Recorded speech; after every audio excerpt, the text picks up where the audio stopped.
आज की क्लास में हम पैटर्न ब्रश को देखने वाले हैं। जब हम किसी ऑब्जेक्ट को पैटर्न ब्रश में ऐड करते हैं और उसको किसी पाथ पे अप्लाई करते हैं तो वो उसकी मल्टीपल कॉपीज उस पाथ पे प्लेस कर रहा होता है।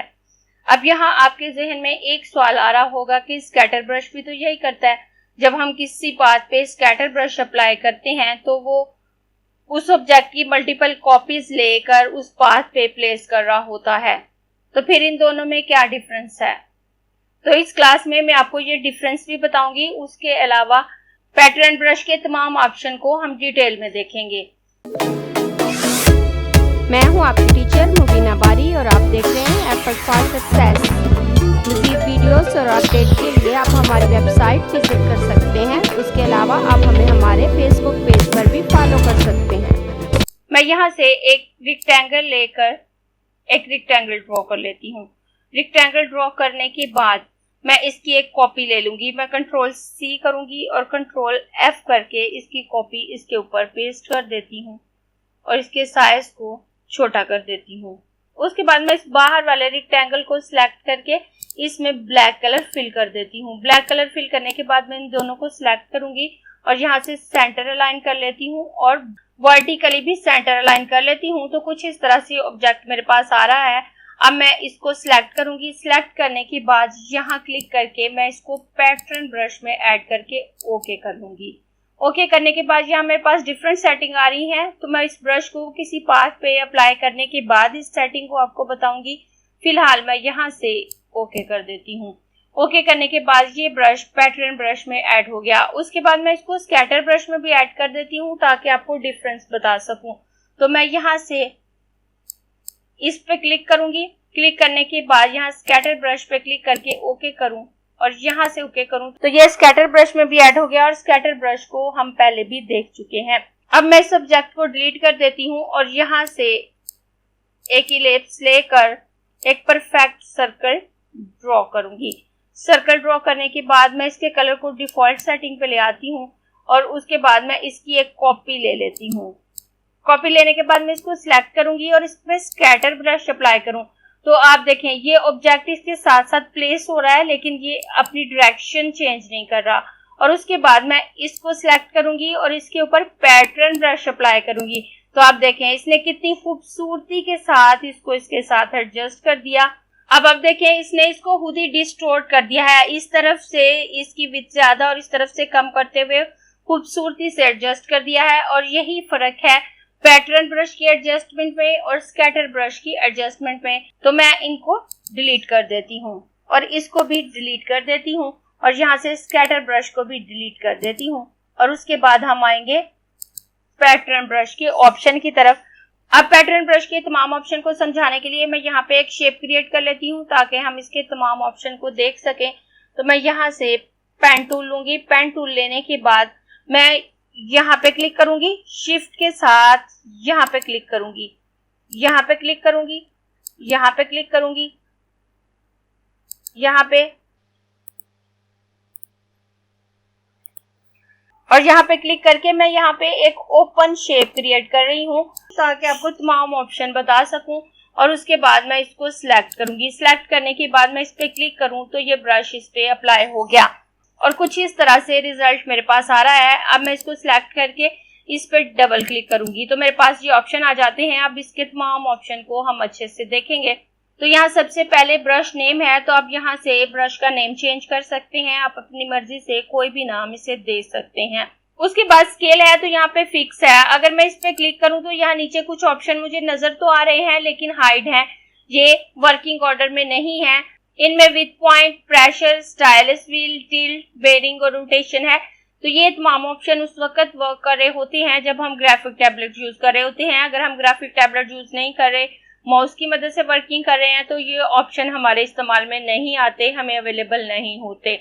और जब ये ऑप्शन अवेलेबल नहीं होते तो ये ऑप्शन भी वर्क नहीं कर रहा होता, क्योंकि अगर हम इन ऑप्शन को यूज करते हुए इनमें से किसी भी वैल्यू को सेट करते हैं तो हम यहाँ से भी वैल्यू सेट करते हैं और वो वैल्यू इन दो वैल्यू के दरमियान वेरी करती है।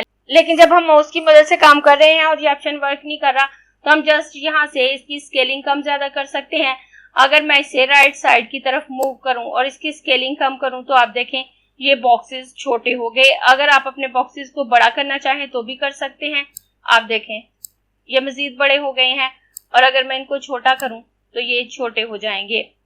मैं इनके साइज को इतना रख लेती हूँ। और उसके बाद स्पेसिंग है कि आपने इनके दरमियान कितनी स्पेस रखनी है। तो मोस्टली हम इनके दरमियान स्पेस 0 ही रखते हैं, हम इनके दरमियान स्पेस ज्यादा नहीं करते। अगर मैं इनके दरमियान स्पेस ज्यादा करूंगी तो ये अप्लाई होने में स्पेस के साथ अप्लाई होंगे। आप देखें मैं यहाँ पर क्लिक करके यहाँ पे 20% स्पेसिंग करूं तो आप देखें इन तमाम बॉक्सेस के दरमियान फासला आ गया। अगर मैं स्पेसिंग को मजीद ज्यादा करूं, मैं 50 करती हूँ, तो आप देखें इसके दरमियान कितना फासला आ गया। आपको परव्यू यहाँ पे भी नजर आ रहा है और यहाँ पे भी नजर आ रहा है। मैं वापस इसे यहाँ पर 0 कर देती हूँ। उसके बाद मैं नीचे आऊं तो यहाँ सबसे पहले आउटर कॉर्नर है। नीचे आपको परव्यू भी नजर आ रहा है कि ये इसका आउटर कॉर्नर का परव्यू है। अगर आप इस एरिया को इग्नोर करते हुए इसे एक रेक्टेंगल के तौर पे लें तो ये 4 कॉर्नर इसके आउटर कॉर्नर है, और यहाँ से हम इनकी सेटिंग कर सकते हैं। अगर मैं इस पे क्लिक करूं तो यहाँ डिफरेंट ऑप्शन मुझे शो हो रहे हैं। यहाँ से मैं जिस स्टाइल पे क्लिक करूंगी वही स्टाइल मेरे इन कॉर्नर पे अप्लाई होगा। और यहाँ मैं इसे स्क्रॉल डाउन करके भी नीचे कुछ ऑप्शन मेरे पास मौजूद हैं। यहाँ नन है, अगर मैं नन करूंगी तो ये कॉर्नर खाली आएंगे। इस वक्त ये नन है तो यहाँ कॉर्नर में कुछ भी नहीं आ रहा। उसके बाद ओरिजिनल है तो ओरिजिनली भी ये यूं ही आ रहे होते हैं। उसके बाद ऑटो सेंटर है, अगर मैं ऑटो सेंटर पे क्लिक करूं तो आप देखें ये कॉर्नर इस तरह से आ रहे होंगे। यहाँ पे तो आपको नजर नहीं आ रहा, लेकिन यहाँ पर ये परव्यू आप देख सकते हैं इस एरिया में। और उसके बाद अगर मैं नीचे क्लिक करूं तो नीचे ऑटो बिटवीन है, अगर मैं इस पे क्लिक करूं तो ये कॉर्नर इस तरह से आएंगे।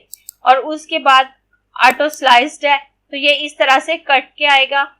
और यहाँ से आप अपनी मर्जी से कोई भी सेटिंग रख सकते हैं। ऑटो ओवरलिप करेंगे तो यहाँ सिंपल बॉक्स आपको नजर आ रहा है, तो मैं यहाँ से ऑटो सेंटर कर देती हूँ और इस कॉर्नर को इस तरह से करूंगी। अब जब मैं ओके करूंगी तो ये कॉर्नर इसी तरह से हो जाएंगे। इसका परव्यू मुझे यहाँ पे नजर आ रहा है तो इसलिए यहाँ पे रिजल्ट मुझे नजर नहीं आ रहा। यहाँ पे कम रिजल्ट शो हो रहा होता है, ज्यादातर रिजल्ट यहाँ पे हमें शो हो रहे होते हैं। और उसके बाद यहाँ पर साइड टाइल है, तो साइड टाइल का मतलब है कि ये ऑब्जेक्ट साइड बाय साइड एक दूसरे के साथ कैसे आएंगे। और अगर मैं इस पे क्लिक करूं तो यहाँ मेरे पास 3 ऑप्शन है। नन, अगर मैं नन करूंगी तो कुछ भी कॉपी होके नहीं आएगा। आप देखें मेरी लाइन बिल्कुल प्लेन हो गई, इसके साथ कुछ भी कॉपी होके नहीं आ रहा।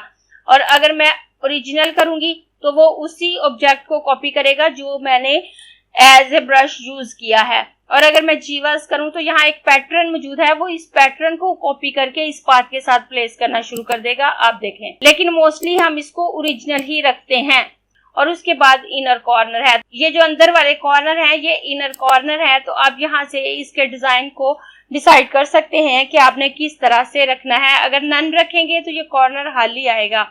यहाँ भी वो तमाम ऑप्शन आपको शो हो रहे होते हैं जो आउटर कॉर्नर के लिए शो हो रहे होते हैं। तो मैंने यहाँ से ऑटो सेंटर आउटर कॉर्नर के लिए सिलेक्ट किया है, तो मैं यहाँ से डिफरेंट कॉर्नर सिलेक्ट कर लेती हूँ ताकि ज्यादा वाज़ेह नजर आए। वैसे आप अपनी मर्जी से सेम भी डिसाइड कर सकते हैं या डिफरेंट कर सकते हैं। तो यहाँ मैं ऑटो बिटवीन इनर के लिए डिसाइड करूंगी तो आप देखें इनर कॉर्नर कुछ इस तरह से आ रहे हैं, आउटर कॉर्नर इस तरह से आ रहे हैं। और उसके बाद यहाँ से स्टार्ट टेल है, तो यहाँ से आप डिसाइड कर सकते हैं कि आपने स्टार्ट कैसे रखना है। यहाँ आप नन रखें या ओरिजिनल सेम रिजल्ट आता है। और अगर यहाँ से आप जीवास रखते हैं तो आप देखें इसके स्टार्टिंग टेल पे ये पैटर्न आ रहा है जो यहाँ पे मौजूद है। उसके बाद यहाँ पर एंड टेल है, तो यहाँ पर आप इसका एंड डिसाइड कर सकते हैं कि इसके एंड पे किस तरह से रिजल्ट आए। यहाँ पे भी सेम ऑब्जेक्ट है, नन, ओरिजिनल और जीवास। तो यहाँ पे आप नन कर सकते हैं, ओरिजिनल कर सकते हैं या जीवास कर सकते हैं। तो फिलहाल हम नन ही रखते हैं। स्टार्ट टाइल और आउटर टाइल को हम नन ही रखते हैं। यहाँ जीवास मैंने जस्ट आपको दिखाने के लिए किया है। उसके बाद फ्लिप ऑप्शन है, तो अगर मैं फ्लिप अलोंग करूं तो आप देखें इसका स्टार्टिंग और एंडिंग पॉइंट चेंज हो गया। पहले इसका स्टार्टिंग पॉइंट यहाँ था, अब यहाँ पे आ गया। अब देखें मैं चेक हटाऊंगी तो ये पॉइंट यहाँ पे आ जाएगा, ये टाइल यहाँ पे आ जाएगा। और अगर मैं फ्लिप अलोंग करूं तो ये यहाँ पे आ गया। उसके बाद फ्लिप अक्रॉस है, तो अगर मैं इस पे क्लिक करूं तो आप देखें ये वाला पैटर्न इस बार से ऊपर आ रहा है। मैं यहाँ पे जूम करके आपको दिखा देती हूँ। आप जब फ्लिप अक्रॉस करेंगे तो ये इस एरो से नीचे आ जाएगा ये वाला पैटर्न, और अगर आप फ्लिप अक्रॉस पे चेक लगाएंगे तो ये ऊपर आ जाएगा। और अगर आप फ्लिप अलोंग करेंगे तो ये पूरा पैटर्न नीचे आ जाता है, और अगर आप इस पे चेक लगाएंगे तो ये यहाँ पे आ जाता है। इस तरह से आप इसकी सेटिंग कर सकते हैं। उसके बाद मैं यहाँ से इसको नन कर देती हूँ, क्योंकि हमने इस पैटर्न को इस पे अप्लाई नहीं करना। मैंने जस्ट ये दो ऑप्शन समझाने के लिए आपको दिखाया था, और जरूरी नहीं कि ये पैटर्न ही अप्लाई हो, आपकी अपनी शेप में भी चेंजिंग करते हैं तो चेंजिंग आ रही होती है, लेकिन ये शेप कुछ इस तरह से है कि इसकी साइड चेंज होने से कोई फर्क नहीं आएगा। उसके बाद इसकी फिटिंग है, तो स्ट्रेच टू फिट, कि जो ऑब्जेक्ट है उसको स्ट्रेच करके फिट करे। तो जो ऑब्जेक्ट होगा वो उसको स्ट्रेच करेगा, उसी के मुताबिक फिट करेगा। अगर आपकी शेप राउंड है, ट्रायंगल है, किसी भी शेप में है, तो ये इसको बड़े अच्छे से एडजस्ट करके फिट करता है। उसके बाद ऐड स्पेस टू फिट है, तो अगर मैं इस पे क्लिक करूं तो इनके दरमियान ये स्पेस ऐड कर देता है। ये स्पेस आप यहाँ पे देख सकते हैं। उसके बाद अप्रोक्सीमेट पाथ है, अगर इस पे क्लिक करती हूँ तो भी ये उसी पाथ के साथ एडजस्ट होने की कोशिश करता है, स्पेस ऐड नहीं करता। तो मैं यहाँ से इसे स्ट्रेच टू फिट पे कर देती हूँ, और मोस्टली इस सेटिंग को हम स्ट्रेच टू फिट पे ही रखते हैं।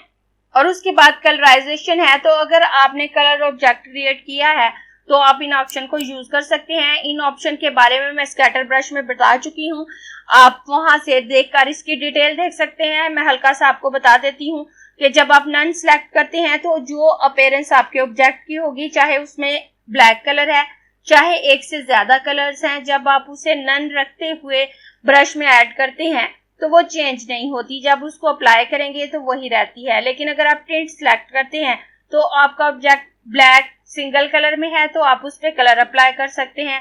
अगर वो मल्टी कलर में है तो जब आप उस पर कलर अप्लाई करेंगे तो वो उसी कलर के लाइट टोन उसमें ऐड करेगा। अगर टिंट एंड शेड सेलेक्ट करते हैं तो जब आप उस पर कलर अप्लाई करेंगे और उसमें एक से ज्यादा कलर है तो ये उसी कलर के डार्कर टोन उसमें ऐड करेगा।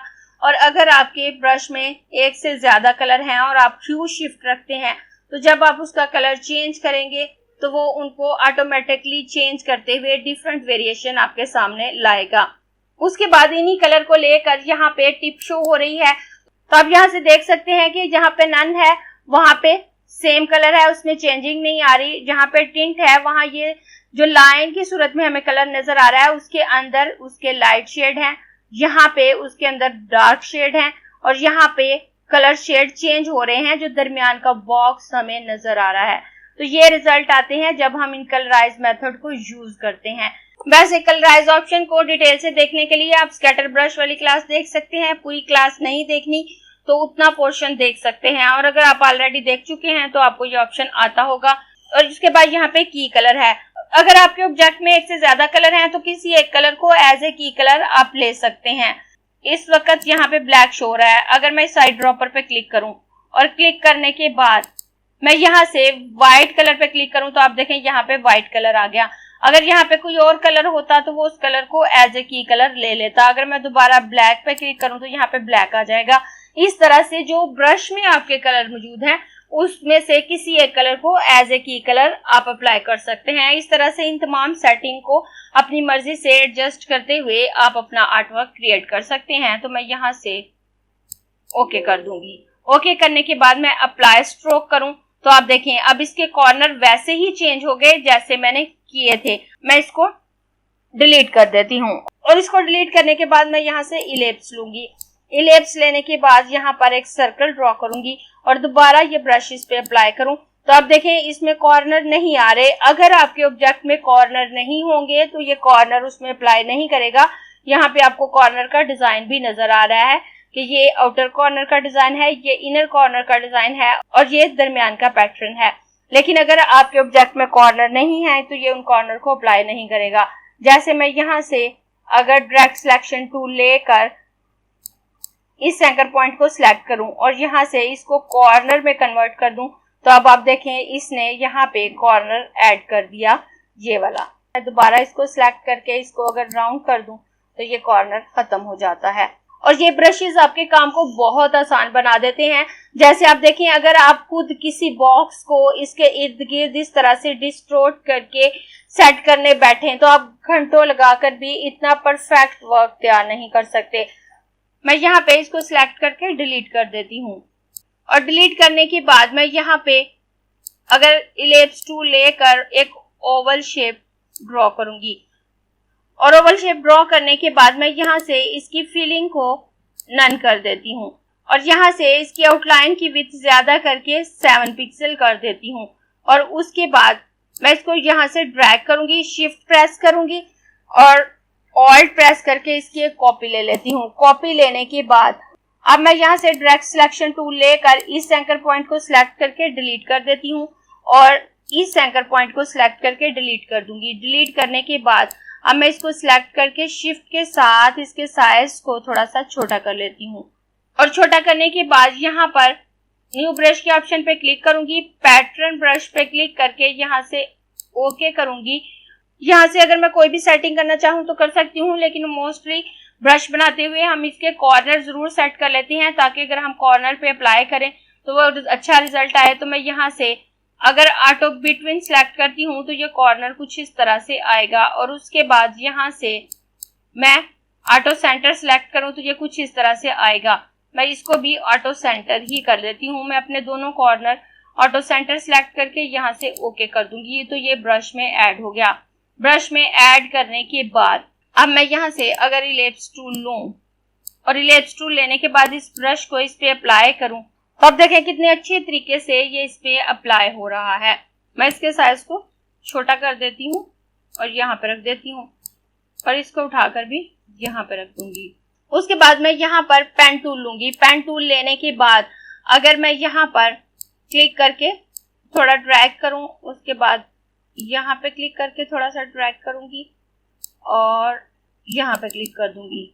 मैं कुछ इस तरह से शेप क्रिएट कर लेती हूँ। उसके बाद मैं इसको सिलेक्ट करके इस पे ये प्रोफाइल अप्लाई कर लेती हूँ और यहाँ से इसकी विड्थ ज्यादा कर देती हूँ।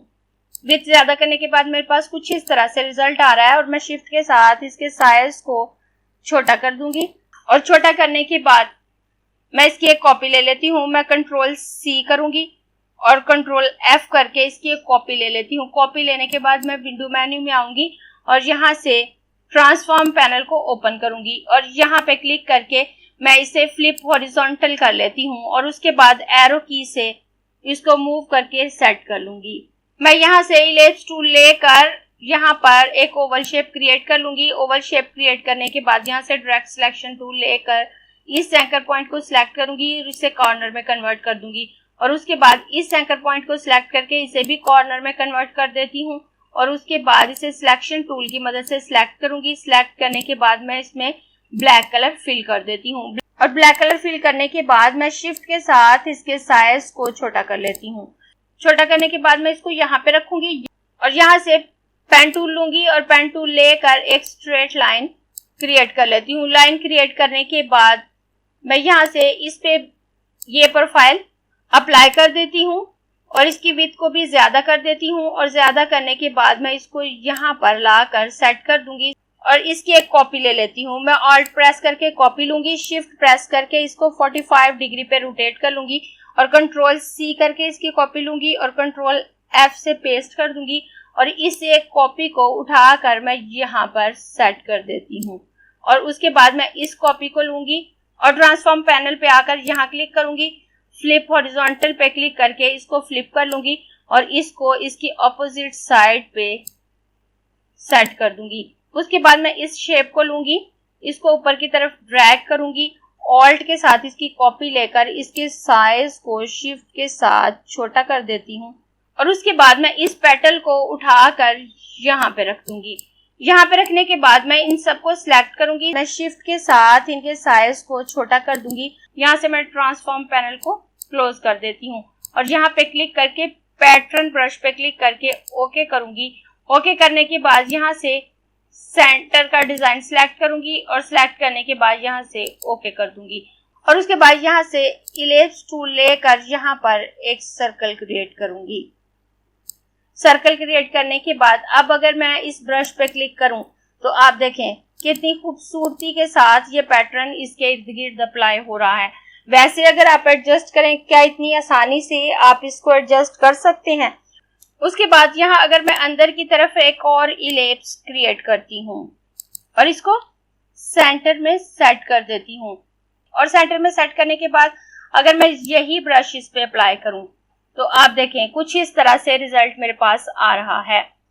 अगर हम पैटर्न ब्रशेस में कलर ऐड करना चाहें तो भी इजीली कर सकते हैं। हम पहले कलर ऑब्जेक्ट बनाकर उसे पैटर्न ब्रश में ऐड कर सकते हैं या फिर पैटर्न ब्रश बनाने के बाद उसमें कोई कलर ऐड कर सकते हैं। लेकिन अगर हम पहले एक ही कलर में ब्रश बनाते हैं और उसके बाद उसमें कलर ऐड करते हैं तो वो एक ही कलर ऐड होगा। लेकिन अगर हम मल्टीपल कलर्स में कोई ब्रश बनाना चाहते हैं तो हम पहले ही उसमें कलर ऐड कर सकते हैं। मैं यहाँ पर एक और सर्कल ड्रॉ कर लेती हूँ और सर्कल ड्रॉ करने के बाद ये ब्रश इस पे अप्लाई कर देती हूँ। अप्लाई करने के बाद अब अगर मैं इसके कलर को चेंज करना चाहूँ तो मैं इस पर डबल क्लिक करूंगी तो यहाँ से देखें कलराइज मेथड नन है। अब अगर मैं इसका कलर चेंज करूँ तो चेंज नहीं होगा। लेकिन अगर मैं यहाँ से कलराइज मेथड टिंट करूंगी तो वो एक ही कलर के लाइट शेड इसमें ऐड करेगा। और अगर मैं यहाँ से ह्यू शिफ्ट करती हूँ तो इसमें दो कलर है मेरे पास, व्हाइट और ब्लैक। ये ब्रश मेरा दो कलर में है तो मैं इस पे ह्यू शिफ्ट कर दूंगी और ओके कर दूंगी। अब अगर यहाँ से मैं इसका आउटलाइन कलर चेंज करूं, अगर मैं फिल कलर चेंज करूंगी तो इसके दरमियान वाले हिस्से में फिल होगा, बाहर वाले हिस्से में नहीं, क्योंकि ब्रश हमारे आउटलाइन पे अप्लाई हो रही होती हैं, आउटलाइन होते हैं और हमने आउटलाइन का कलर चेंज करना होता है, स्ट्रोक कलर चेंज करना होता है। और अगर यहाँ से मैं ये वाला ब्राउन कलर इस पे अप्लाई करूँ तो कुछ इस तरह से रिजल्ट मेरे पास आ रहा है। और अगर मैं इसकी फिलिंग में कलर चेंज करना चाहूँ तो भी कर सकती हूँ। अगर मैं इसमें ये वाला कलर फिल कर देती हूँ तो कुछ इस तरह से रिजल्ट मेरे पास आ रहा है।